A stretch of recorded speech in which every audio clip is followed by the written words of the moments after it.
Welcome back to the channel. It is your boy Justin Duncan. I got Ian Blackwell and Casey Merritt here with me. It's Mixed Reactions. We don't know what the fuck we're gonna do here tonight, but we're gonna talk about some serious sports shit. How you fellas doing? Can't complain. Sorry to everybody who were expecting us last week. We had some illnesses amongst the group, so apologize for that. But we're back. How you doing, Ian? Pretty good, man. Just excited, ready for this next weekend. Ready to get everything started. Absolutely. For sure. Absolutely. Crazy weekend in the NFL playoff bracket, as it were. I'll kick it to you, Casey, for start off with. What were your biggest takeaways from this weekend?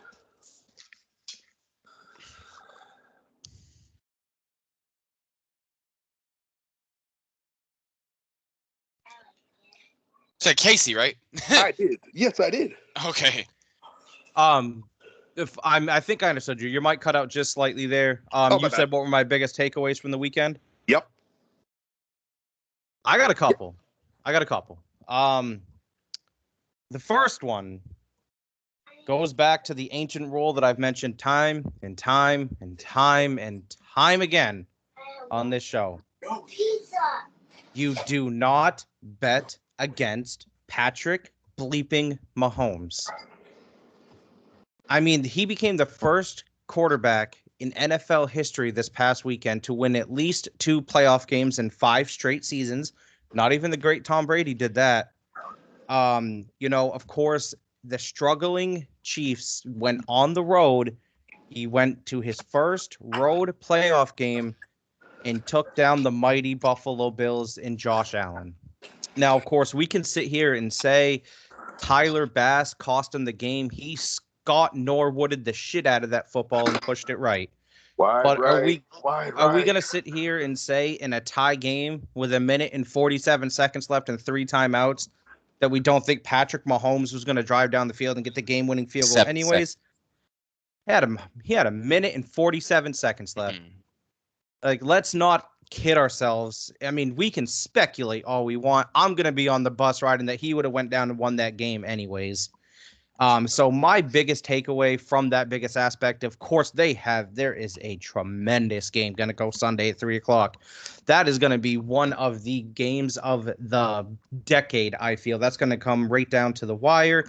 It's the 2 best defenses left in the playoffs. Of course, Baltimore had the best defense across the board in the NFL this year, led the league in points per, NFL's defensive scoring, led the league in sacks, led the league in yards allowed. So they have been absolutely spectacular all season long. And of course, we'll get into our picks a little bit later. My second biggest takeaway, even though they lost, the Packers struck gold again. Yes, they did. I don't know how they continue to do this. Brett Favre, Aaron Rodgers, and now Jordan Love. I don't think Jordan Love is going to reach the Brett Favre, Aaron Rodgers league. But, of course, we were all saying I don't think Aaron Rodgers is going to reach the Brett Favre caliber. But he sure as shit did it. And Jordan Love has a lot of time to prove us wrong. But, boy, did he show up. He made it known that he is here. And, of course, I was super impressed with C.J. Stroud again. Of course, we know how that game unfolded. Can't take anything away from him, though. They ran into a buzzsaw. That's the perfect way to put it. And Baltimore was that perfect buzzsaw to end Houston's season. Let's give Houston all the credit in the world. A rookie quarterback came in there to a rookie head coach, rookie quarterback, went into a horrible situation, and they ended up getting a playoff win when they beat Cleveland the week before. Give all the credit in the world to Houston. All the credit in the world to the Chiefs. All the credit in the world to the Ravens. I'm not sure if there could have been a better game between Mahomes and Allen on Sunday. That was a phenomenal game. Both quarterbacks played absolutely great. This was the first game in the Josh Allen era. I'm not sure if you know this. The first game in the Josh Allen era through Buffalo that they didn't have what's called a quote-unquote chunk play, which is 25-plus yards or more. Diggs dropped one, which would have won the game. Right through his hands. I am telling you guys, this Chiefs defense is scary. It's for real. They were just behind Baltimore in a lot of statistical categories throughout the course of the regular season, and it looks like they've amped it up just a little bit more. Yeah, you can say Buffalo ran for over 200 yards. They ate him alive on the ground. Sure. Yeah, Josh Allen ate him alive.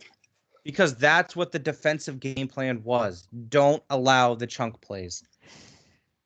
They were happy to take death by 1,000 cuts in that game. Now, it's a risky game plan because it cost them a lot of time. And McCole Hardman fumbling the ball through the back of the end zone could have cost them too. But none of that matters when you have the most talented quarterback that's ever stepped on a football field. I'm not betting against this man again. It's not happening. With this putrid, horrible receiving core outside of Rashee Rice, well, I'm not counting Travis Kelce because he's a stud. He's a bona fide Hall of Famer. No question about it. But everybody else on there, even MVS showed up and made a couple good plays on Sunday. Sure, let's give him the credit there. But I am continuing to be impressed every playoff game I watch of Patrick Mahomes. That's my biggest takeaway. I don't know about you guys, but my biggest takeaway, stop betting against Patrick Mahomes. Just accept it. Let's just understand what we're witnessing in real time and appreciate him before it's too late. I like that a lot. I had a few takeaways from a couple different games. I'll touch back on the KC game in a minute, but hats off to Detroit for resiliency because since 1991, they've had absolutely no business even being in the playoffs. Mm-hmm. None. And they go in front of that wild crowd at Ford Field, and they showed up. Absolutely showed up. Took down the red-hot Rams, and then come back and just get business done this last weekend. Credit to Tampa Bay, too, for keeping that a game. Baker showed up. Baker Mayfield showed up. And again, much like the Packers-Niners game, if it weren't for that interception at the end, it could have gone a different direction. Absolutely. I think honestly, my biggest thing for Detroit was you showed up when you needed to, finally, for the first time in practically your franchise history, if it feels like it at least.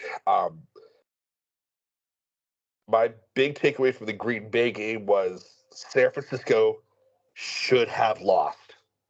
They absolutely should have lost that game. But credit to them for realizing, hey, we're the fucking 49ers and coming back to win it. But they're going to, if Deebo Samuel isn't 100%, which he's not, he didn't break his shoulder, which is what they thought may have happened, which would have knocked him out of this game, which would have just torpedoed. Oh, you can just be honest. It would have heavily swung thing in Detroit's favor. Oh, absolutely. It would have torpedoed San Francisco's chances. They would not have. There'd be no snowball's chance in hell to beat Detroit if they didn't have Deebo. I think Deebo will be okay, but he's not going to be his full 100% self, obviously. I think that injury is going to at least stick a foot in the door for Detroit. I don't necessarily say that they should be favored because they probably shouldn't because it's at San Francisco. Wait. But I think Detroit has now a much more of a sporting chance than you would think otherwise. And then the Kansas City game. As much as, I think you were saying, as much as as people want to just harp on Tyler Bass for pushing that ball wide right for I don't know how many times in franchise history you just hear wide right. You got to actually blame Josh Allen for a couple things on that drive. There were a couple, not necessarily check down plays, but they had timeouts to work with. that they didn't use, where you could have gotten maybe third and manageable, or maybe even a first and goal with time left before having to resort to having to kick that field goal. The only play I would blame Josh Allen for was that underthrow to Shakir in the end zone when he had Diggs crossing on his left. He had Diggs wide open that could have gave him at least 10 to 15 yards, and he went for the kill shot. There was another chug play, another semi-chug play where he threw the ball. He was scrambling to his right, and he had Shakir cutting across the middle where he had him. He could have had him granted, cross-body throw is never easier. Don't no matter who you are, but he had at least third and manageable, or maybe a first and goal if he connects there. Instead, he threw the ball away. So again, it's definitely a case of shoulda, coulda, woulda, of course. But why did they fake punt to DeMar Hamlin? Why? Oh my God. I don't understand that. Ian, you put it perfectly in the group chat. It's not a Disney movie. Like this, you're not gonna hear bells ringing and see a fucking the Red Sea part ways for DeMar Hamlin. It's not gonna happen. What was the point? That was ridiculous. I want to say, because I mean that was the 4th down play, and it was like, oh, after a really quick, when they cut real quick because the play's about to start. I think it was after one of those, and I couldn't believe. I was like, wait a minute, is that DeMar Hamlin? And then I'm looking in the chat of the stream I'm watching. Everybody's just like, what the fuck was that? Like, I mean, the other half is, why would you even do the fake punt? You have Josh Allen, who was getting you a gimme 3 or 4 yards. What was the score at that time? I forgot. I know Buffalo was losing by like 3, right? I think. I'm pretty sure that was it was still it was 27-24. I don't think nobody scored throughout the remainder of the game. But even then, Josh Allen was giving you a gimme 3 or 4 yards, even on a tush push. Yeah, absolutely. And he was running his ass off all night too. He absolutely was, and you needed 4 guys to tackle the dang truck. But look, I don't put that game on Josh Allen. He played lights out. He played wonderful. He played. I mean, there was obviously, you're going to have a couple shoulda, coulda, wouldas, which I don't blame Josh Allen. He's not the reason they lost, though. No, he's not. He's not. I think you could honestly blame Sean McDermott. I don't blame anyone on the Bills. I don't blame anyone on the Bills. They just get outplayed. They lost to Patrick Mahomes. I blame Tyler Bass. I think that. All right, Justin, and you're gonna say I'm crazy for this. I think you're being Brady biased in underselling just how great Patrick Mahomes is. I'm not underselling. I'm not underselling anything about Patrick Mahomes at all. I haven't. If I have, it's completely unintentional. The man's a freaking genius with the ball, and he's a wizard. I'm not even trying to be like defending of the dynasty when it comes to Kansas City, because I've still got them going through to the Super Bowl. But I mean, again, just with this one game, I think the onus, the reason why of who lost is more on the loser than the winner. That's just my feeling. Okay.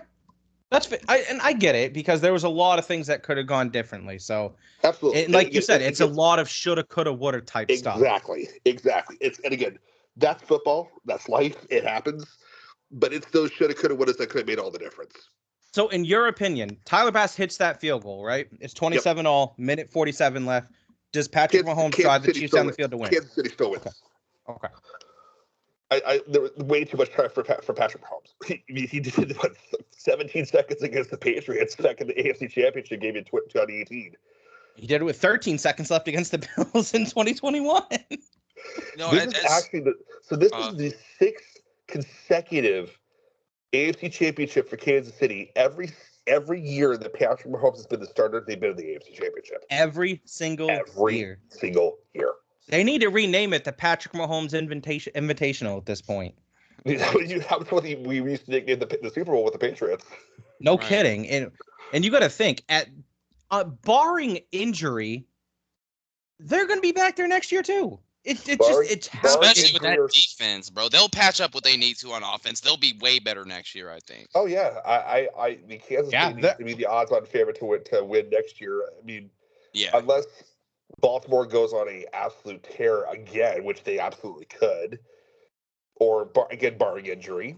Yeah, you should pencil in Baltimore, Kansas City as the 1-2 again next year for sure. I'm to the point with Kansas City, and it's almost the adverse of how I feel with the Celtics, and I might touch on it a little bit later, how I feel about the Cowboys now too. I don't give two shits what they do in the regular season at this point anymore. With Boston and Dallas, I don't care how good they look in the regular season. I don't care at all. That's not going to affect me in the slightest anymore.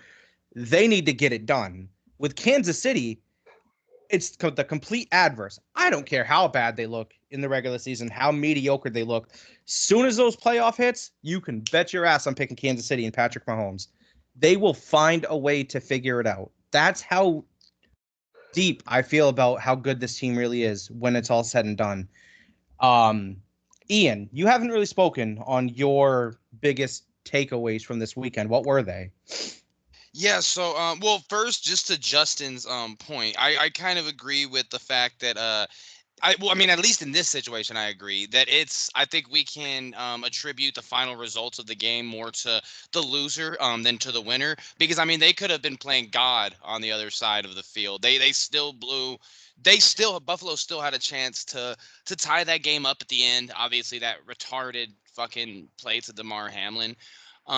Sorry, boys. Lot of helicopters flying around. Give me 1 second. Got the back window open. But no. So first of all, it's Detroit. I have been believing in them all year, especially after that first game against Kansas City when they won.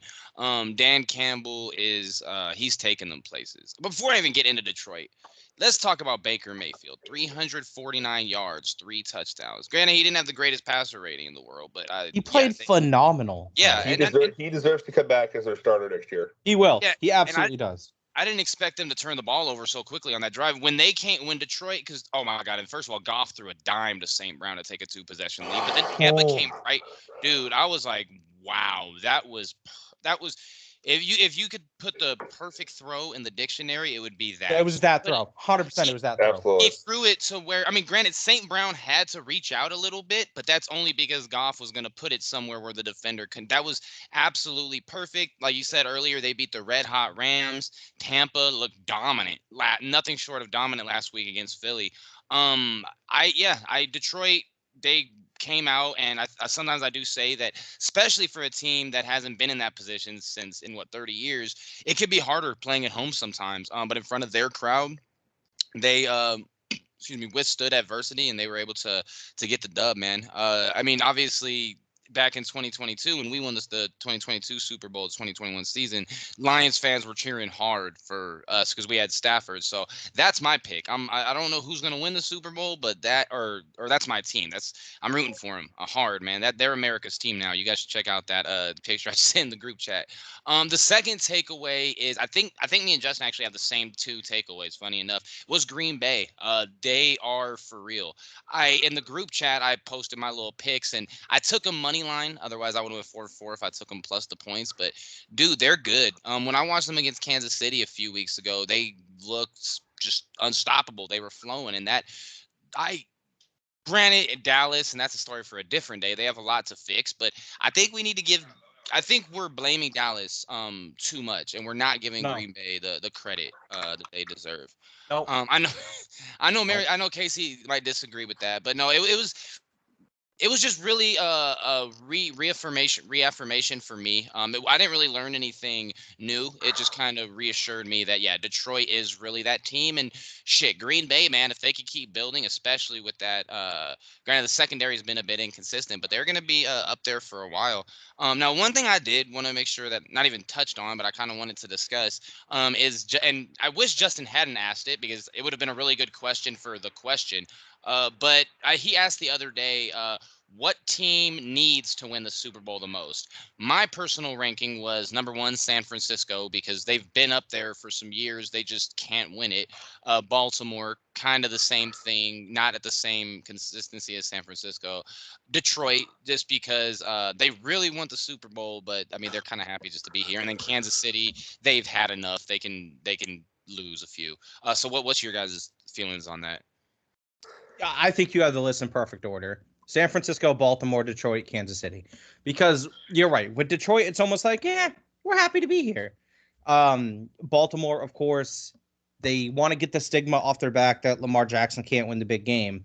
So I can see them at number 2. San Fran has to be number 1. Right. Like, people say, oh, Dallas hasn't won a Super Bowl since 96. Well, fucking San Fran hasn't won one since 95. 95, yeah. And then So, against the Chargers, yeah, Steve Young threw 6 touchdown passes. They've been there since then.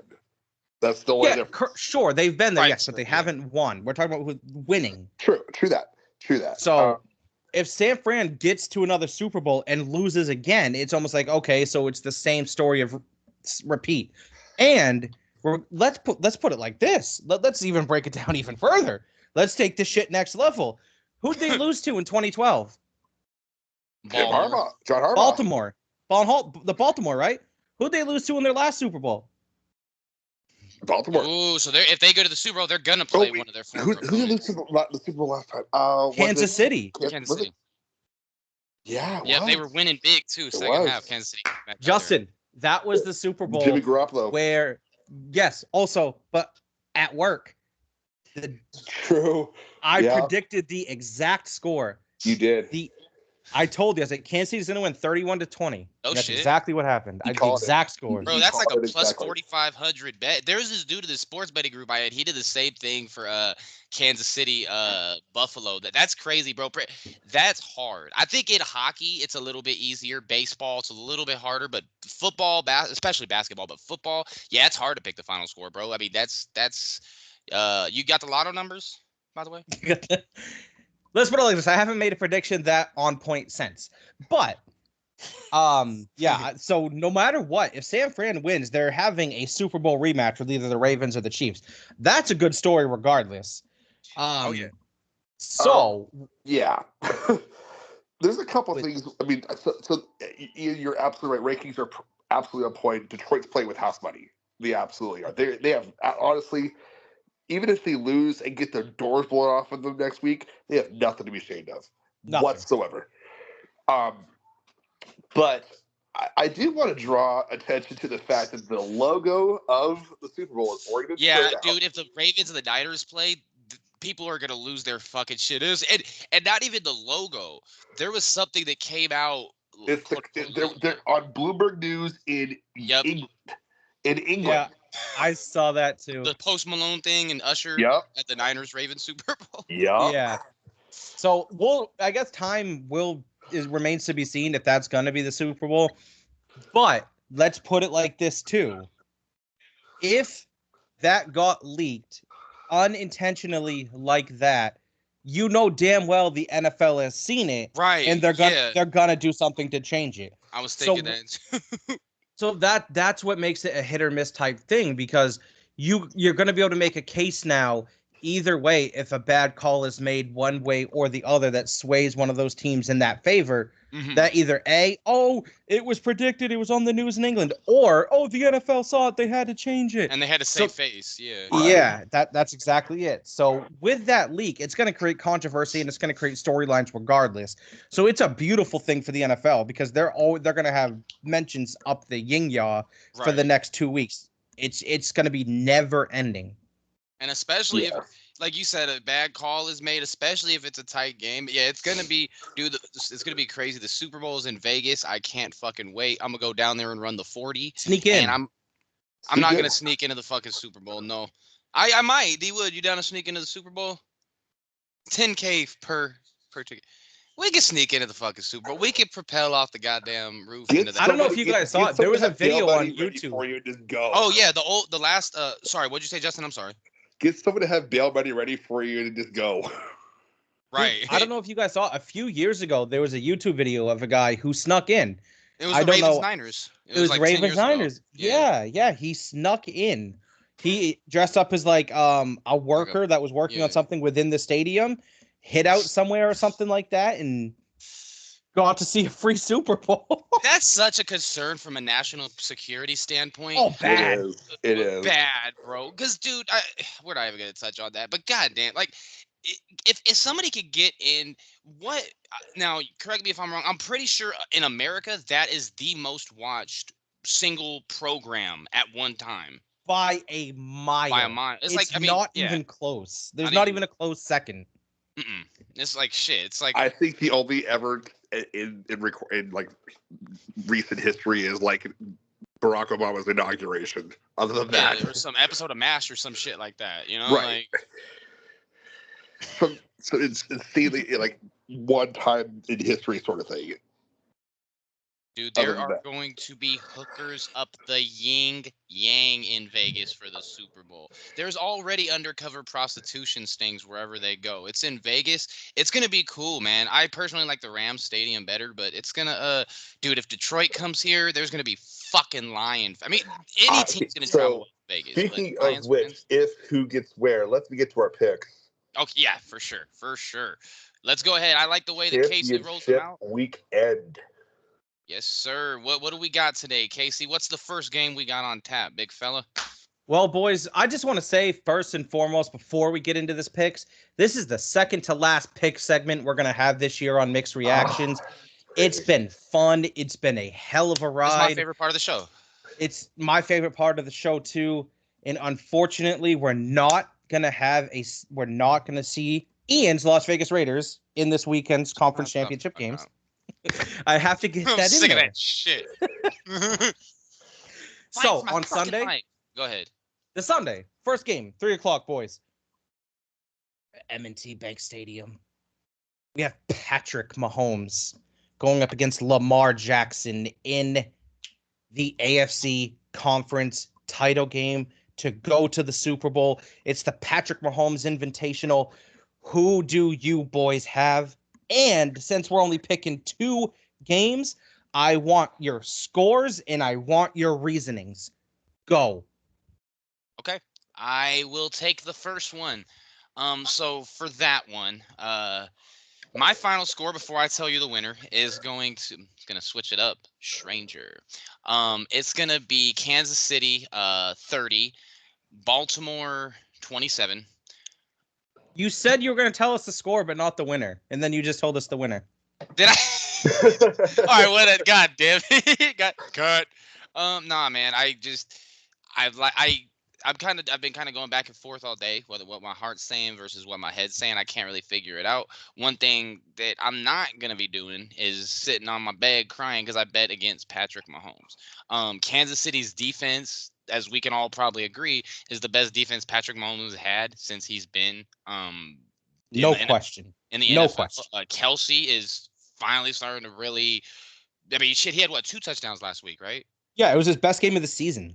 Yeah, he was killing them. He had shit like fucking. He went over my 60 something and a half yard prop, like 30, or like fucking 16 minutes into the game. I don't know, man. I really like the way that Kansas City is. Granted, they don't have the receiving core that we've seen them with in the past, but I like the way that Pacheco runs. I think he's gonna keep on. It's not gonna be an easy game by any stretch. I could No. easily be wrong, but I think that Pacheco. Granted, Baltimore is stout defensively against the run and the pass, but I think that they're going to be able to mix it up, and they have Patrick Mahomes. I think that it's Baltimore doesn't have a weakness. That's the crazy thing about them. And that's the thing about Baltimore is they don't have a weakness. Now, one thing I have been thinking about all week before we get to Justin's pick for the game is what you had mentioned earlier in the year. I want to say it was after they lost to Philly, when MVS dropped that pass. Is this going to be the week that we see those problems come back to haunt them? That's my biggest concern for Kansas City. I'm not gonna say the only. I'm not gonna say the only way that. And if I said I did, I'm sorry. That's what I meant to say. I'm not gonna say the only way Kansas City can lose if they beat themselves, because Baltimore, on any given day can be better than Kansas City. Absolutely, Kansas City's pretty much best, but I'm not betting against Mahomes. I like the way that defense against Miami shut them down. Buffalo, we kind of knew it was going to be back and forth. Kind of facing the same type of threat this weekend with Lamar Jackson, and they can find out what they didn't do right with Allen, because he was killing them, especially in the first half with his legs. But yeah, I got 31-27. KC going to the Super Bowl. What you got, Justin? All right, so I've got a bit of a closer pick. I've got Kansas City going through 21-20. Oh, here's a hot take. Here's how it ends. Justin, I kick clutch field goals while I'm screwing my wife. Tucker will miss a last-second field goal. Justin Tucker ain't missing no field. Get the fuck out of here. I'm calling it now. Justin Tucker misses a field goal, and Kansas City makes it through. You don't believe that. It's a feeling. It's a feeling. The game is in. I don't know, It's man. in Baltimore. Is automatic. He usually is. He usually is. I just have a feeling that there will be a clutch kick he will miss. Okay. And that'll be the end of it. Okay. All right. I think that Baltimore will be in prime position at the end, but fall short. That's fair. I'm not going to put any money on it, but it's just a feeling that Justin Tucker will miss a kick that will come back and on him. That's crazy to think that the best kicker of all time is going to miss a field goal to send the Ravens to the Super Bowl. That's bonkers to me. That's wild. I have an overtime game. Ooh, I love those. I was thinking about that. I have an overtime game. I thought about overtime. I was like, no, not going to happen. I thought about it, but no. I've got 31-24 Kansas City. I think it's going to go down all the way. It couldn't be 31-24 because 30-24. Sorry, 30-24. Yeah, so wait a second. Overtime rules, my friend. Yeah, they ain't kicking that extra point. They're going to be celebrating at that point. 30-24. My apologies. I got 30-24 Kansas City. I think this is my bold prediction. My bold prediction here. I think Baltimore gets the ball first in overtime. And I think they do not capitalize. I think they got I don't know about a 3-and-out. They may get a first down in the drive. I think Kansas City forces Baltimore to punt. And I think Kansas City goes down and scores. And I don't think it's going to be a 2-yard rush by Isaiah Pacheco because we all know if they get in that position beforehand with the 2 yards out, they're just going to kick the field goal. 20 I think Mahomes, Kelce or Rashid Rice. something of that nature. I think it's going to be 30 to 40 yard play by Mahomes to either Rashid Rice or Kelce to win the game for him to send Kansas City to the Super Bowl. I got 30-24 KC. Now we're all on Kansas City. That we can agree with. Now this next game. Oh, I'm looking forward to this one. Go Lions. Go ahead. We have Dan fucking Campbell, Jared Goff, and special guest Eminem, the Detroit Lions, taking on Brock Purdy, Christian McCaffrey, Ed McCaffrey's little boy, and the San Francisco 49ers for the National Football Conference Championship game, fellas. This is going to be a great one. We have the polar opposites of quarterback. We have the number 1 overall pick versus the last pick, Mr. Irrelevant. Ooh, I didn't even think about that. Who do you have, Ian? Score, reasoning, go. You know what? Before I gave my pick, I was going to be like, hey, check out our podcast Mixed Reactions, but we're on it. Dude, I'm so fucking hyped for this game, man. Like I said, like they rooted for the Rams. I'm rooting for the Lions. I'm thinking about it logically, though. I think if you would have okay, so let's think 5 weeks into the season. After San Francisco beat Dallas, I think we were all in agreement. Best team in the NFL. Baltimore really hadn't started rising to the top yet. San Francisco obviously went through their struggles a little bit early in the year. They've since returned to form. The Lions have, I watched them, especially towards the end of last year. That offense really looked fluid. I've always, not just because he's a USC guy, I've always liked St. Brown. And that defense, man, Aiden Hutchinson's really come on in the second half of the year. Goff is the better quarterback. I think that Purdy, I think Purdy, I'm not sure if you guys would agree with me, but I would consider Purdy more of a game manager, not a game manager than Goff, at least, not a game manager to the extent of like Garoppolo. But I think, or even Alex Smith that they used to have, but I think that he's not a gunslinger in comparison. Right. Tell me. Yeah. It's Goff is a prototypical. He's what, a good 6'5", good arm. He's been showing really good accuracy. I think that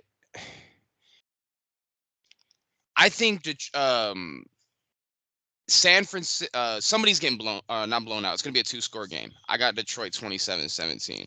The reasoning being is I just don't see, I don't see them stopping St. Brown. I think that Goff is going to have plenty of time to be able to throw the ball.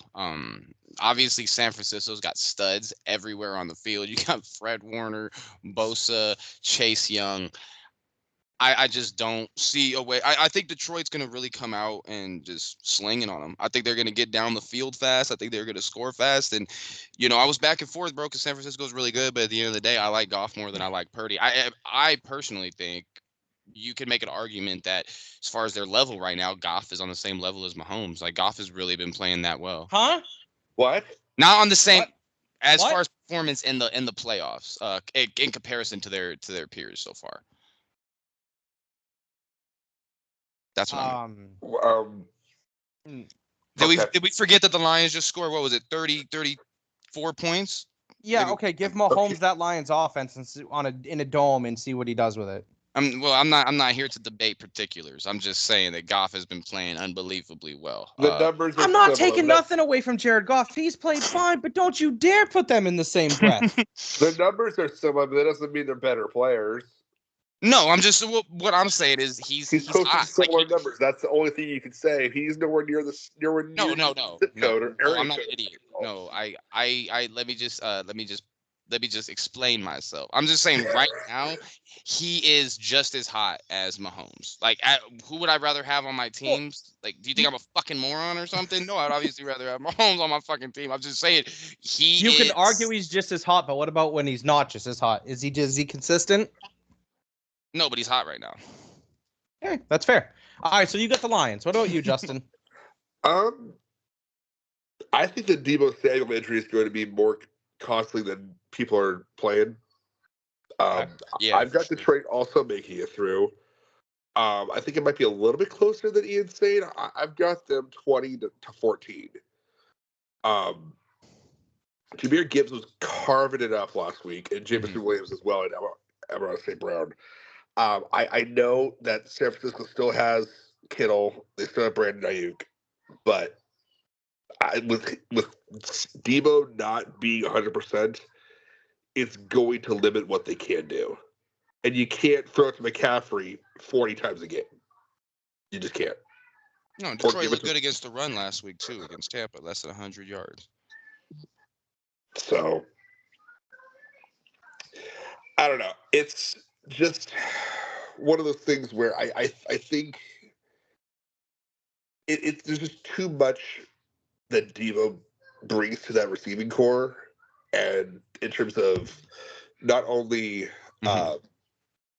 deception but attention he takes away from the other playmakers on San Francisco's team to give Purdy that time in the pocket to let the plays develop in front of him.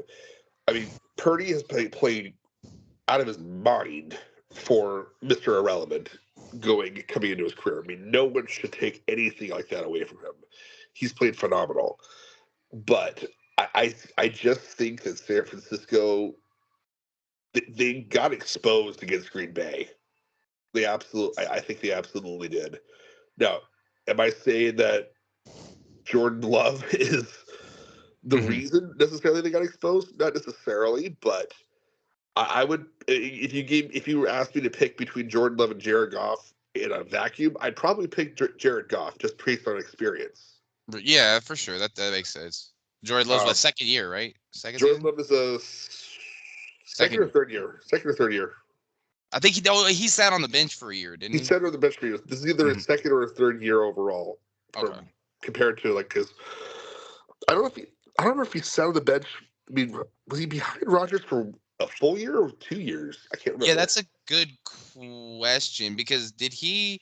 I mean, if he did start last year, it was probably like a couple of games at the end of the year where they were. Well, no, because they But were it in the didn't playoff matter. push until the end of the season. Well, But this has to have been his first year then, this was his first full year as a starter. right? So maybe he But was. I was my Let me thinking see. was I thought he sat behind Rodgers for at least a year, maybe two, before.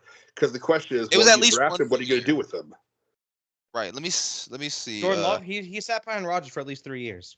For Not 3 3. years. Wow, was that long? Let me see. I don't Pretty sure think this is his third year.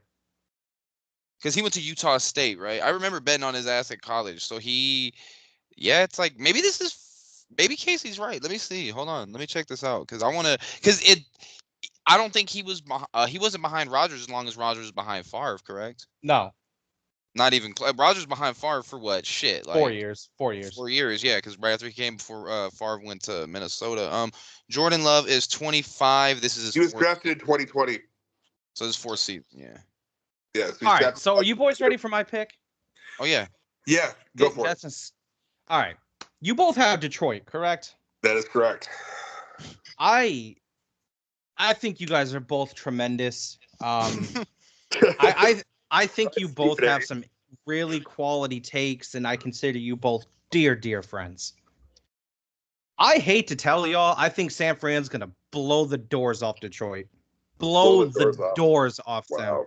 Okay. I think Detroit has had a tremendous season. I think they should not hang their heads low after this game. I got it 31-10.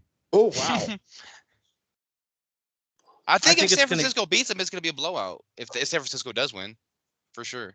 Yeah. I think it's going to be 31-10. I think San Fran's going to get up on them early. I think that doubt is going to creep into Detroit. We're in over our heads. We're not supposed to be here. We're not there yet.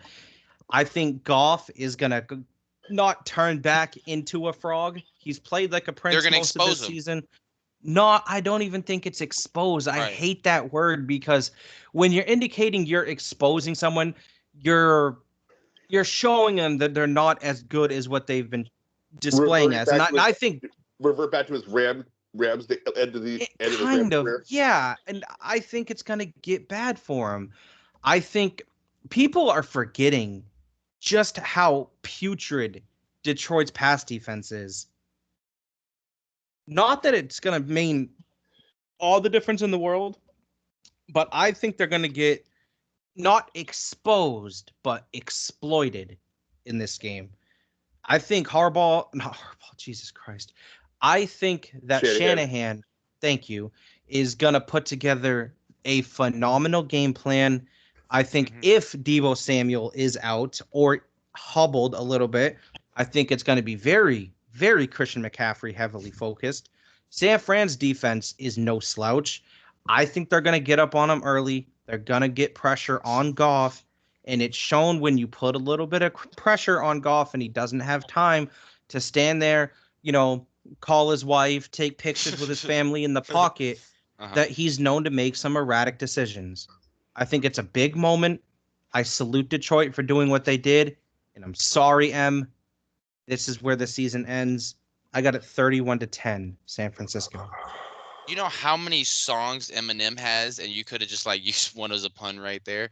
My fault, But dude, the thing about I always root for the Cinderella stories, but when it comes to, and I want Detroit, don't get me wrong, but I would not mind watching the Niners in the Super Bowl. I wouldn't even say a good team. They're a great team. A great They're a great team. I mean, I'd be surprised to see San Francisco win. No, but I've got Detroit as they made my dark horse. So y'all have the Eminem Taylor Swift Super Bowl. I've got the B Rabbit T Swift Super Bowl 3-1-3 Big Love.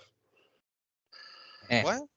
What a Super Bowl that would be, dude. I will not mind watching that. I think any matchup we get this year, if you get Kansas City, Detroit, obviously the Swifty and Rabbit Bowl, you get the only matchup I'd be slightly disappointed in is Detroit, Baltimore. I kind of get, dude, because I feel what you're saying. Because like Kansas City, Detroit, like Detroit gets to play the top dog. If Niners, Chiefs, that's just that shit sells itself. But yeah, I see how you could be disappointed. Niners, Baltimore, like that would be phenomenal. I'd be okay with that. I think if the don't get me wrong. Lions- It's the Super Bowl. I'm gonna love it and I'm gonna watch it. But the only that would be my least anticipated For Super sure. Bowl. Like my Because- first one would be obviously Chiefs Lions, just because that would be awesome. I don't think it's gonna happen, but it would be awesome. if those And two then- teams play, the Lions have to win for that game to be good. Otherwise, that shit's gonna suck. Yeah, that's true. It'll be TCU against the national championship all over again. Yeah, Sorry, guys, go ahead. absolutely. To be honest, my first two for most anticipated, just because of who they are, it involves the Chiefs. It'd be Chiefs Lions and then Chiefs Niners, and then it would be Ravens 49ers. So And then Lions Ravens- Chiefs would intrigue you more than Lion or Chiefs. Wait, fuck. Chiefs are involved in the top two. So Which one would either intrigue one, you the most? Lions Chiefs. That would be Okay. the most intriguing to me, just because of the story behind Right. Detroit getting there. Okay, I don't think that's what's going to happen, but that would be personally the most intriguing. for For me. sure. Me too. Do you think they should say forget to Post Malone and everyone else in the halftime show? Just have Adam and Taylor Swift come out and say. Why not? Yeah. Shit, like go back. Like Yes, they should. he should write They a could diss have a track. they could have a versus battle They right on should. fucking right at the Super Bowl halftime show. Who wouldn't want that? I mean, You could have the I mean, Swifties. It'd be the Swifties in the stands going I at mean, it. at the same time, you could almost. I mean, it's obviously they didn't do the duet together, but you could have M sing "Monster" instead of Rihanna play duo Swift. Yeah, But but it was gonna have 2 weeks. He needs to write a diss track. Taylor Swift. About her and that whole fucking team. Oh, it would happen. It wouldn't take much. Anyways, boys, I think that was a great pick segment. Of course, like I said, boys, that's the second to last one of this mixed reaction season here. I think that we have a great segment going with that. I'm excited for the Super Bowl one. I got kind of a little twist on it that I've been working on that you guys are going to see. We won't do it next show because the Super Bowl, of course, they have that lull week in between, but the show after that is when we'll do it. What do you boys say we dive into some, we haven't really talked much NBA. It's been all Yeah, NFL focused the man. past couple months. I love me some hoops. Go shoot. Some We know hoops you in the love you park. some hoops. Now, one thing, if you're Milwaukee, that's kind of Dude. buzzing in my mind. How do you fire a coach when you're 30 and 13? You're in Your second defensive place. efficiency your defensive efficiency has gone to the tank. They're 30 and 13. But they went for the third best defense to the 22nd. That's fair, but they're 30th. I mean, I get what you're saying, but like, I guess it could come back to bite you in the playoffs. It's but I mean, not they even gave the him- goddamn All-Star break. right. And it's They it's want Doc 40 Rivers. Why? No. Fuck They Doc want Doc Rivers. Rivers. They'll Doc choke Rivers in is the the top of second their show. round. They'll choke in the second round with Doc Rivers. That's what he does. Doc Rivers is the top of their short list. That's The dumb. Celtics carried him to that asinine. ring. It's completely asinine. I don't get it. It doesn't make sense to me. He would be Look, washing Milwaukee- fucking cars if he didn't have the Celtics at 08. Go ahead. Milwaukee is if Doc Rivers. Well, he used to play the NBA, so whatever. Oh my god. It didn't work with the Clippers. It didn't work with the Sixers. What is going to make this any different? I'm with Casey, Giannis? 100%. Giannis and Dame together possibly, but even then, I don't know. He had. Go ahead, Casey. That's just baffling to me. I'm not even close to a Milwaukee fan, and I'm frustrated by that. How do you do that? Doc Rivers brought my Celtics a championship. I'll forever have respect and love for Doc Rivers. He is one of the biggest choke artists as a coach in this league. Yep. If they want to get bounced in the second round by the Celtics or the Sixers, go for it. Bring them in. But that's They exactly get what's going to bounced. happen. Actually, they probably get bounced by Orlando. Would that be ironic? That would be very ironic. And Orlando is nothing to sneeze at right now. I'm telling you, it was a head scratching move. I didn't get it. Nothing about that made sense to me. Me either. it didn't make sense. I get that. Justin made a really good point as far as the drop offs, but at the same time, you're 30-13, and the fact that it's still a month away, or like a couple weeks away from the All-Star break. You don't know what's going to happen in the playoffs. I mean, you're going to have chemistry issues as it is, incorporating a guy that. This was Adrian Griffin's first year as the Bucks coach, right? Right. Yep. Yeah, it was his first year, and they It was wanted his first year, and they were 30-13. He lasted 43 games and won damn near 75% of them. And they're That's like, "No, sorry, insane. you're not good enough." How asinine is that? because I don't know, man. That it's if you want to say head scratching, this is like the perfect example because it doesn't make any sense. I mean, what kind of are they playing? Do they think this is fucking I'll bet 2K? you They're going to actually- start 43-2. Like, what do they This think is is the- going to happen? This is, This I is bet the you first anything, time this since- was orchestrated by Dame and Giannis. And Giannis, for sure. I was saying the same thing. Like, 100% it was. they this aren't is the- happy. I think Dame, right? I'm Yeah, not it's gonna Dame. speculate. Mhm. This is the first time since 2015 a coach with that high of a win-loss record got fired. You guys know who the other one was? I'm interested to know. Daryl, what's his name from Cleveland? David Blatt from Cleveland. Thank you, David. Thank you, Cleveland. yeah. David Blatt. Well, and LeBron. I mean, LeBron had a huge hand in that. David Blatt But took they them to the went and finals. got Tyronn Lue, who was the Right. perfect coach for that situation. That worked. But I mean, They like, had a coach lined up and ready. I get why they did it. He was lined up and ready to take the job. They're coach searching and they're gonna go get Doc Rivers. that doesn't, dude. The only reason he has Nothing. what happened in Boston in 08 was just the perfect storm. They had the veterans KG, Paul Pierce, and Ray Allen just a smidge past their prime. They got some good contributions. Leon Poe. Was it Posey was on that team, or am I thinking of James Posey, yeah, he was on the team. Sam Cassell, PJ Brown. Right, but it was just a perfect storm of, he was a players coach and they were still Eddie really good players. But we've seen him lose a 3-1 lead against I think he lost one against Atlanta. He lost one with the Clippers. He blew a 3-2 lead against the Lakers in the finals. All they had to do was win one game and couldn't do it. And he has gotten to the playoffs consistently, but I mean, let's look at the teams he's had. Granted, people could say what they want about Ben Simmons, but before he shot, 28% in a 7-game series, Ben Simmons is one of the best point guards one of the best young, up and coming stars. He in the sure league. was.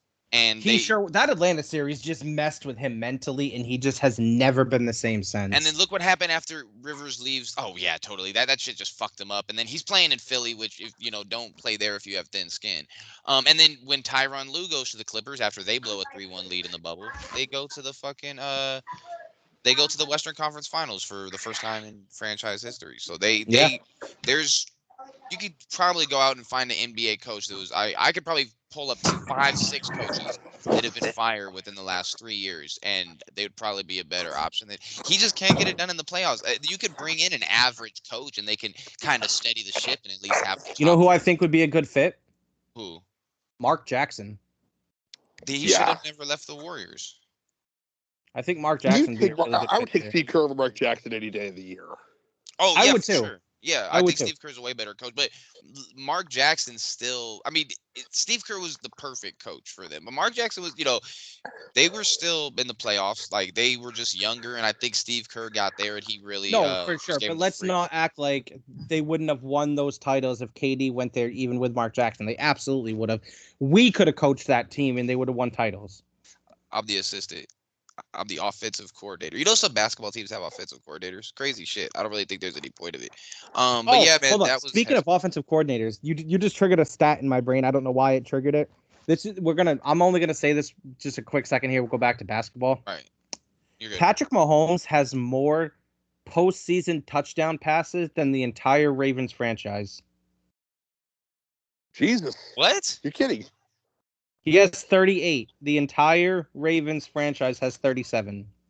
How many did Dilfer throw in that Super Bowl run? Like 5? Well, shit. Let's see. They've only had three really deep playoff runs. They lost the Patriots one year. They won the Super Bowl. Wow, that's still insane. Considering Mahomes has been in the league, this is like his 7th It's his year? 6 years as starter.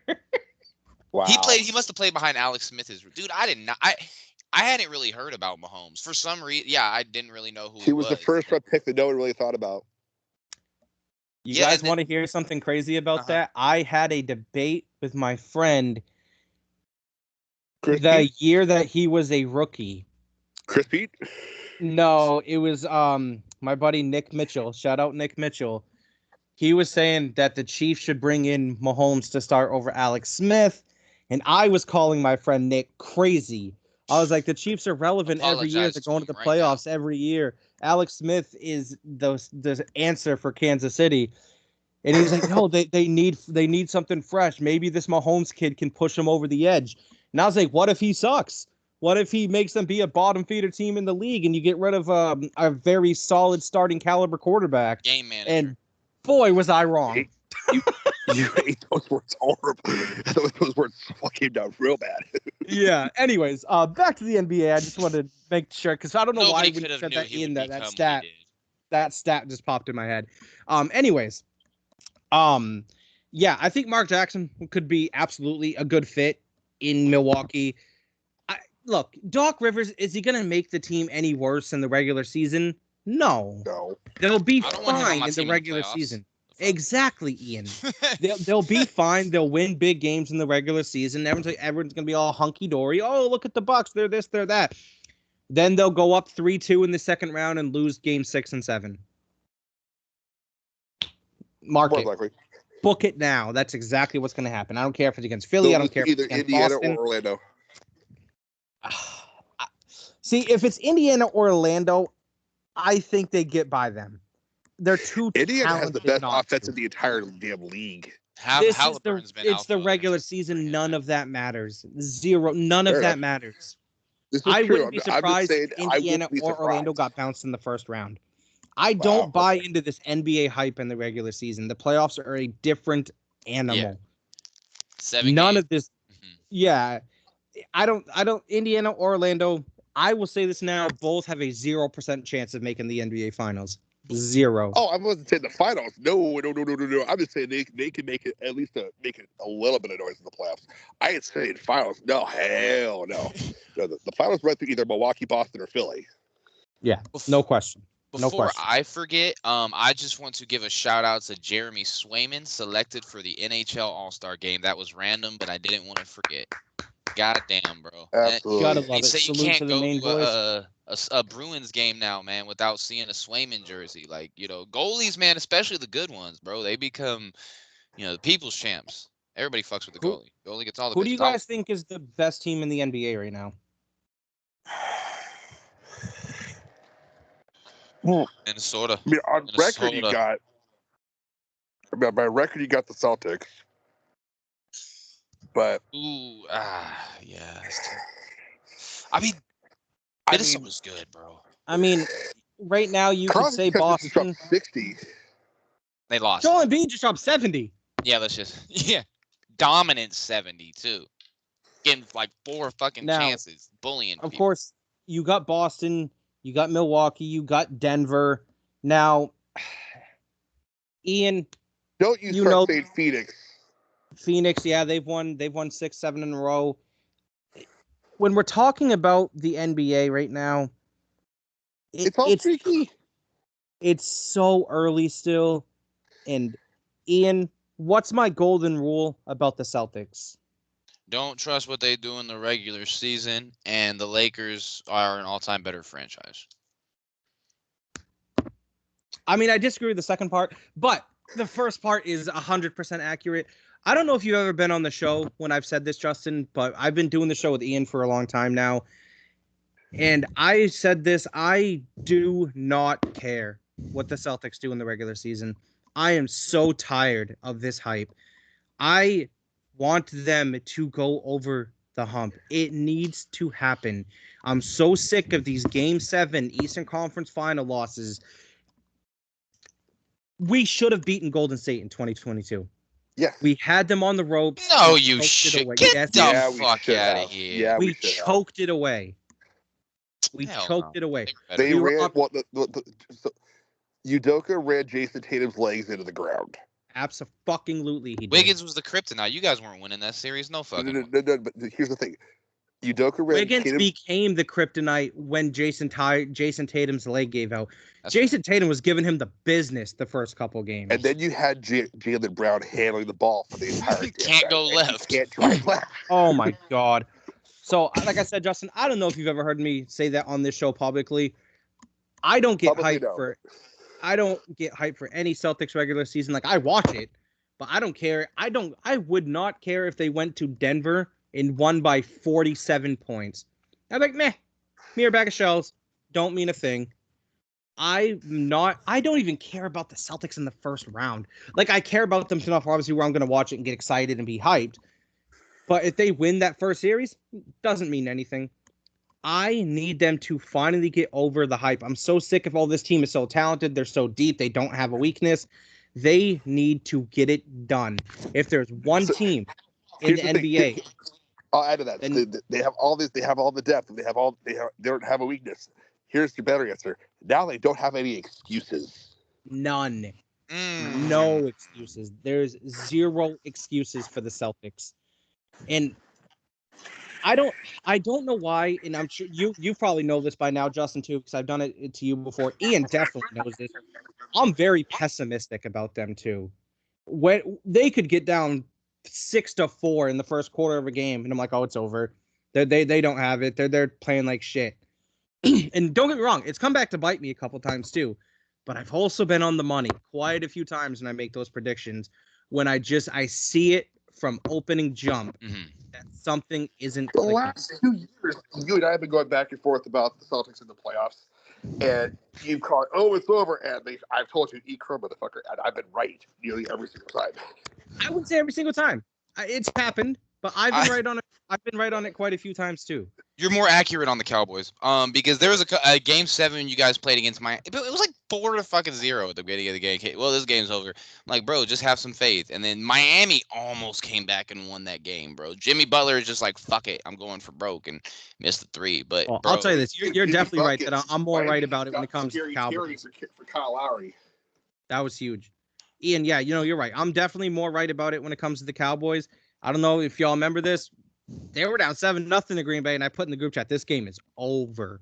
You did. I knew it right from then. They just looked flat. Flat. They looked scared. I was like, this game's done. It's over. I think football, like personally, I think football, it's easier to see when a team is depleted, like morally, than basketball is. Basketball you can see their faces, but football you could just see one team just getting the shit kicked out of them. You know what I'm saying? Basketball No, is too they weren't streaky to ready. call it that early. Dallas wasn't ready Right. for that. Yeah, I agree with Justin. I've been telling anyone that I've been talking to about football, past couple of days when we're talking about the Cowboys game, they went into that game expecting Green Bay to lay down. Why they 100%. thought that, I have Everyone no thought the idea. Cowboys were going to roll them, and Green Bay said no. They decided to nut up and told the Cowboys to shut up. We're Dallas the was rollers. Dallas was looking at next week, is what they were doing. They were. And do you know why that is? Coaching. Speaking of That's coaching, Mike McCarthy. Speaking of coaching, why would you keep McCarthy if you have? I don't know. And that's why I said I am done with Dallas in the regular season, because I'm so sick of them doing this, man. Look, I'll say this right now. Dallas going to be a good team next year. They're going to go in the regular season. They're going to roll a bunch of teams again. They're going to win 11, 12, 13 games. It's not going to mean a thing. It's not going to mean a damn thing, because that's the same shit's going to happen in the playoffs. I don't understand why you would keep Mike McCarthy. Actually, I have a theory about it. I forgot to tell you boys. I have a conspiracy theory on this, and I want y'all's opinion. Does it involve Today Bill I Belichick? got No, this involves Jerry motherfucking Jones. Look, Because we were talking when they were losing it, were they taking to get Belichick? look, this is mine, and you can call me crazy. This is a conspiracy theory. This is tinfoil hat Dallas Cowboy conspiracy theories right here. I think Jerry Jones hears the rumblings. Oh, Mike McCarthy has to go. Mike McCarthy has to go. And I think Jerry Jones' ego is so big that he's not going to be able to handle if he gets rid of him. They bring in a Bill Belichick and they win the Super Bowl because then he'll have to hear, oh, let's see, you should have listened to us, Jerry. You could have had this a long time ago. What he wants is to win the Super Bowl with Mike McCarthy so everyone can be on the sports media pages. Oh, I guess Jerry Jones was right. That's what he wants. He wants that validation more than he does to actually win the Super Bowl. He wants that validation of, Jerry was right all along. Jerry Jones is a genius. That's what he wants more than anything. But here's the thing. They don't need the offense. I mean, they were doing fine with Kellen Moore. Here's what you should have done. Keep Kellen Moore, hire Belichick. Just saying. I don't even – it's not even about Kellen Moore because their offense was arguably better this year without him. So I'm not going to even get into the Kellen Moore aspect of it. It's in my opinion, and like I said, I know it's conspiracy theory. I know it sounds whack. It does. No, I fucking agree. Are you talking about what you're saying about the ego? I actually agree with Casey 100%. It's not tinfoil in that regard. That makes complete sense. That to me is wild. And I think that's so problematic to have as an owner. I mean, look at draft day. Every time the footage of the Dallas Cowboys in their war room on draft day, it's like freaking Don Corleone at the war room. No, it really is. And let's put it like this. Again, I don't even want to try to sound biased when I say this. Dallas has easily a top 5 talented roster in the league. Easily. Yeah, they are loaded. They are loaded everywhere. That's why regular season. Do you guys disagree? How many games is Dallas going to win the regular season next year? 11, 12, something like that, right? 13, 14. What do you think, Justin? 11, 12, something like that, probably. Barring injuries, of course. Everyone stays healthy. I'd say 11. Yeah, I'm saying 14. They've won 12 games 3 straight years. They went 12-5 3 years in a row. Yeah, I'd say I'm barring it. Like you get a fluke game here or there. I see 11. 11 to 12 is a safe bet. Exactly. And the same thing's going to happen because Mike McCarthy is going to have them underprepared again. In Jerry Jones, he needs that ego feed. He needs everyone to be like, oh, Jerry was right. Jerry was right. And it's going to be the same shit. I'm not buying into Dallas's hype next year. Not fucking doing it. I say that every year, but I swear to God, I truly mean it this year. And it's going to be the same shit on ESPN. Dallas is going to win a big game next year, right? At some point. They're going to win a really big game in the regular season. They're going to be 9-2, 10-3, something like that, right? And everyone's like, oh, this Dallas team looks different. They look poised. They look like this is the best chance Dallas has had in a long time. Same shit's going to happen. The cycle. It's the Dallas Cowboys cycle. Every single year. This shit works. This is our year losing playoffs. And every year it will end with Stephen A. Smith with a cigar in his mouth and a cowboy hat on first take. Skip Bayless throwing his jersey in the trash. Yep, pretty much. And every Dallas Cowboy fan needs to go to Best Buy to get a new TV for punch. This is going to sound blasphemous. Flash sale. This is going to sound blasphemous, boys, and I can't believe I'm uttering these fucking words. I never thought I would say this. I'm almost done with Micah Parsons. What? Almost done with him. He is a front runner. He's a showboater. Past 2 seasons in a row from week 11 on. Guess how many sacks he has? Those 2 seasons combined. 3. He has 3. Okay. From week 11 on combined in the past 2 seasons. He's going to hit the ground running next year, the first 11 weeks. He's going to have, 10, 11 sacks. I was like, oh, Micah Parsons this, Micah Parsons that. If he disappears on me from week 11 on next year, gone. And I swear to God, I shit you both not. I'm saying this staring at my Micah Parsons jersey. Staring. I was just gonna ask you. I would imagine you have this fucking dude. This is the guy you were going to as the next Lawrence Taylor. Let's keep this in mind. Yeah, I did, and I need him to show up and prove me wrong on this, and I fucking hope he does. But 2 seasons in a row of disappearing down the stretch, nah. Nah, that's not it, fam. You need to show up, Mike. If you want to be that guy, you need to show the fuck up. Now, one thing I'm excited about for Dallas a little bit within the next season that I will back. That's going to be a big part. That's going to be a big part. But I'm not buying the hype next year, boys. Quote me on it. Record me. Actually, this is recorded, so we can go back and play the tapes. Not buying their hype. I don't care how good they look in the regular season. I'm not buying it until they get it done. It's not happening anymore. I'm so sick of getting my heart ripped out by this team. I would say I've been had my heart ripped out for the last few years with the Patriots, but again, that's kind of heartless to say to the rest of the NFL because of the 20 some odd years of dominance. But to be fair though, Justin, if you're talking about just the past couple of years, y'all haven't had a shot anyways. The past couple of years, y'all have been terrible. No, I'm saying the last few years have been hard to watch, very hard to watch. Yeah, for sure. I get that. That. But I will say that I am very hopeful with the new regime change in New England. Yeah, you should be. Jerod Mayo has get a goddamn quarterback. He's ready to burn some cash, and I'm very excited to see what he does with it. I think if they we've been talking about this in the group chat. If they don't go for a quarterback in the draft, at least not early on, I think there's a good chance they will take Marvin Harrison Jr. and develop around him. I still think they will draft a quarterback in the draft, whether it be first or second round. That's my thinking is what I think they should be.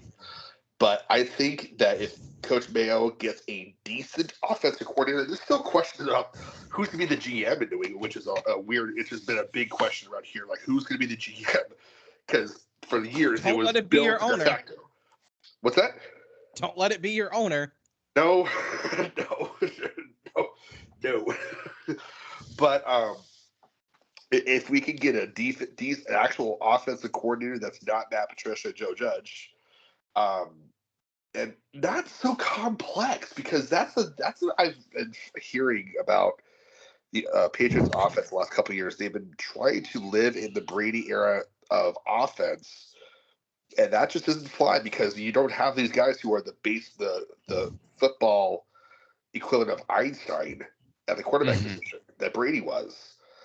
So you can't expect that these quarterbacks coming out of college are going to be able to get up to that level of play. Agreed. And I think we're selling. I mean, I'm not trying to toot the Mac Jones horn because I think he needs to go because it's painful, and nor am I saying Bailey Zappi is the answer at all. But I think if you get some youth in the offense in terms of who's talking, who's in their heads, who's in the quarterback room, I think it will make a difference in the long run for the team as a whole. But I'm interested to see what they do with the 5th most cap room in the entire league. So there's some exciting stuff going on in New England for the first time. There will be an actual press conference that doesn't involve a grumble to Cincinnati. It'll be interesting. It's gonna be a refreshing change for you guys, man. Absolutely. Yeah, and like you said, with the 5th most cap room, and especially you guys having such a high draft position, if there's going to be a time to strike, you have a chance to, have Mayo coach in his first year, and they can really start to put a solid foundation down for that culture if they can make the right decisions. I'm pretty sure somebody just got shot. I just be really arguing. But nah, I just hear arguing and shit. But I gotta close the window. I don't know, man. The Rams next year. What did I say before the season? 3 wins. I believe it was. Like we can go back to the show, dude. I'm really glad. 4, and I was right. I picked the Patriots for the most wins the Patriots were going to get with 4. Right. Yeah, but Nacua. With any sport, especially for me with football, I like seeing, but I think it's really telling what guys do their second year when they start to be on the scouting report. I mean, we see Puka top 5 in the NFL in receiving yards, up there with guys like St. Brown, Tyreek Hill. Yeah. So we'll see what they can do next year. Stafford looked good, but I mean, fuck, what is Stafford? Like 36. And then we also have to worry about Fuller in free agency too, John Johnson. So we can make some moves too. I don't think we did get a lot of our future back after essentially giving the whole fucking thing away to go. Like I said, we got our ring. But I'm optimistic for next year. I never really, no matter what we look like in any given game, if we lose to a shitty team, I've never at any point been like McVay's got to go. Sometimes it can look bad, but he's always I've always had faith in McVay as a coach. So as long as the front office can make the right decision, which I mean we really haven't proven. They have gone out on a few limbs, giving away all those draft picks. But I have faith in McVay to be able to coach them up. Thankfully, like you guys, I don't have to worry about my team as far as from the coaching perspective. And speaking of coaching, I do want to point out USC just got a new defensive coordinator, former Rams defensive line coach Eric Henderson, who I can double check, but I believe he was the defensive line coach when we won the Super Bowl against the Bengals. Obviously USC, that's a topic for another day, man. Just so fucking bad on that shit was so, bro. We could not stop it was when you watch the offense, you're like, that is one of the best. Like, there's nobody better when USC was on. Like, Caleb Williams, that offense was striking fast. Zachariah Branch he'll probably be able to play more next year, but that defense, bro, fucking dude, they got torched by I mean, who did they barely lose, give up any points to? Notre Dame beat the dog shit out of them. That was the most disappointed I've ever been watching a football game. I don't think I've ever just seen a team That's fair. in a game that I've just been so excited to watch get the fucking dog shit beat out of them from the first, because they started off just killing us, and then they were getting fucking picks, and we lost by like 25. But I don't know, man. I'm really excited to get into to baseball season soon, but how are you guys feeling about Maine hockey? We're coming up on about that time, man. We've been covering, I mean, shit, this is episode, I'm gonna double check, I think it's gonna be like 22, 23, and we've pretty much been going since before, I think we started preseason. And Maine, the other shoe, is there even another shoe that's gonna drop? I mean, at this point, number 6 in the country. How are you guys feeling? I really wanted to ask you guys about that, just because I know you guys are pumped. As long as we don't get kicked to the teeth first. We went on 2 straight games at like 4 or 5 goal periods, so that's not sustainable. It's looking pretty good up here in Orono. One thing I did want to ask you guys before we get onto the question here in just a little bit is, do you think that they got exposed in any way against UConn? I thought in the second night they were going to turn it around, but they if you muscle them out, No. and if you outmuscle them to start off with, then they're going to have to play catch up. It seems like they have. I went to sleep during the game Friday. I don't think at all they got exposed during at UConn. I think what happened was they fell asleep. UConn looked pretty damn fast to me, and Maine was missing passes. Like it was looking sloppy, bro. They just didn't look sharp to me. I think that they're coming off such a high. They've been playing so well that they just had a lull game. And I think that's bound to happen every now and again. Like you said it in a couple minutes ago, Ian. Maine is sitting at 6th in the country right now. I think they're 2nd in Hockey East. They are flying high right now. With Boston College. Tied for 2nd at Boston College. There we go. Wait, what about BU? BU, no. BU's got 3 games in hand on them. Yeah, BU is the best team in Hockey East by a landslide. You said Maine's 2nd, though, no? And then BC and BU are number 1 and 2 in the country. They swept us at home. Uh-huh. I think we have BU one more time at the Alphon, right? No. One more time, but again, they swept us at home. Really? They play BU again? I didn't see that. I had one more time. I can't remember if they do, to be honest. Oh, okay, yeah, I guess. But yeah, they it just looked sloppy against UConn. Thankfully, they called that 3rd goal there in the second period back. If it was 3-0, granted, Maine has shown the ability to really be a good team, but I don't know if they're coming back from that. But thankfully, 2nd seed going into Hockey East, the Hockey East tournament, so, or 2nd or 3rd seed possibly. I mean, and because I know about, what was it, maybe a month or so. They're gonna get a bye. They're gonna get a bye. But the question is, do they make it? Depends who they play up against, who they go up against. I've got tickets to the UMass game on Senior Weekend, so it'll be fun to go. That's incredible. UCAS kind of been on and kind of on and off all year. But no, I think that Maine. Yeah, it's gonna be exciting to watch, man. I'm really I've been keeping up with it a lot more this year. I've always kind of Understandably so. They're so much better this year. They have been in the past years. This is by far the best main team that we've seen in Mhm. 20 years. They are fast. They are skilled. They play as a team, which is a beautiful thing. I love to see that. And of course, one thing coming down the pike finally. finally they're starting to come in. Recruits coming in mid-year, which we didn't have before. They just got another recruit. I will say one thing that I'm starting to take weary of that's starting to drive me nuts a little bit. I don't know if you've picked up on this trend, Justin. I don't know if you have, Ian. Maine has let up the first goal in 5 straight games. That's what I'm talking about. If they get punched in the face first, then they're going to have to play catch up all the time. And it's not going to work against a better team. That's exactly it, Ian. That's not going to work against BU. That's not going to work against BC. That's not going to work against teams like. I'm talking about them being somewhat exposed. I'm not even talking about the Hockey East. That's not going to work against teams like Michigan. That's not going to work against teams like Minnesota. North Dakota. It's just those are the teams you cannot fall behind early, especially in tournament time. That's where it's going to come back to hurt you. Yeah. Yes, they have to tighten up. But you can't do that. They have to tighten up in the first 10 to 15 minutes of the game. I don't know what it is. It seems like a light gets switched when they get scored on first. Shit, Justin, when we went to the UNH game, UNH scored the first goal of the game. Yep. Absolutely. But what do you boys say we move on to the question? Sounds good. Who's got it? I wish I'd used my question in the group chat for this one because that's what you should. I got one. I had wrote it in my notes. Give me 1 second while I pull it out. I don't know if Ian's going to top my question, but what question?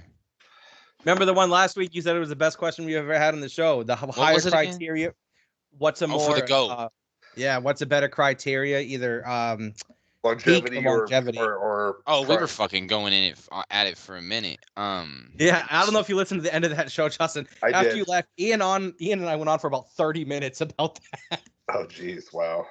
Yeah, I got let's get this going, guys. Sorry. Okay, gotcha. Yeah, no, you're good.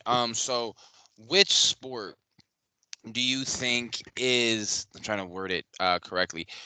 Which sport do you think the best team will pretty much always come out of? I'll answer it so I can kind of give you guys a understanding of how I kind of meant it. So you have the NCAA tournament, Super Bowl, NBA finals. Sometimes we see single elimination or maybe a series where the better team doesn't always win. Okay, so you're asking what sport do I feel the best team normally wins it all? Right, go ahead. World Series. Oh. Really? Crazy enough, my answer is actually NBA. I know that the NBA gets shit, or basketball gets shit all the time because the ball can either bounce in or bounce out. But I think that when you play a 7-game series, those adjustments are a lot more crucial as opposed to hockey, where I think it's a lot faster paced and it's a lot more read and react. Not saying strategy doesn't go into hockey, obviously it's going to, but I think basketball. What about you, Justin? World Series, you say? Baseball, because it comes down to execution in the long run.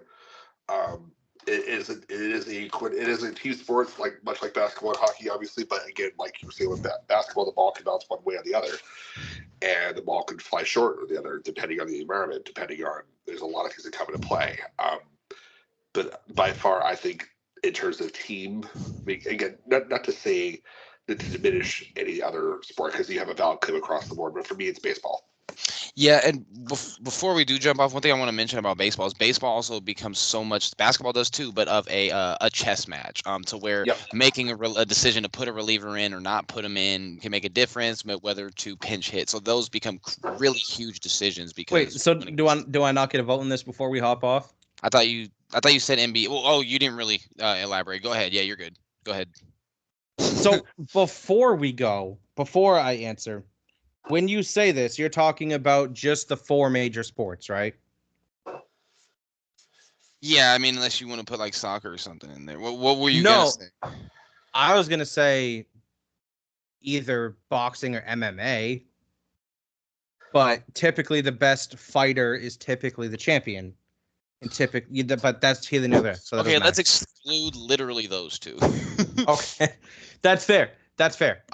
In that instance, I think you could make a strong case for any of the sports that have a 7-game series. So I don't think you can make a case for the NFL because It's one game. one and done. Anything can happen. And same thing, March Madness, one and done. Anything can happen. And Ian, if I had to pick between those three that have the 7-game series, MLB, NHL, NBA, I'm going to lean with you and say it's NBA. And the reason is it typically always comes down to who's making the best adjustments. And it normally comes down to which team has the best player on the court. It's not always that way, especially when you have a loaded team like Golden State did in 2017, 2018. But that further proves our point as far as the best team normally wins it. In 2017, 2018, the Golden State Warriors were by far the best team in basketball, and they blew everybody off the floor, deservedly so. So with that being said, I'm saying it's basketball. NBA, I think the best team normally wins it all. Last year, Denver was the best team. They won it all. Yeah. And yeah, that was a.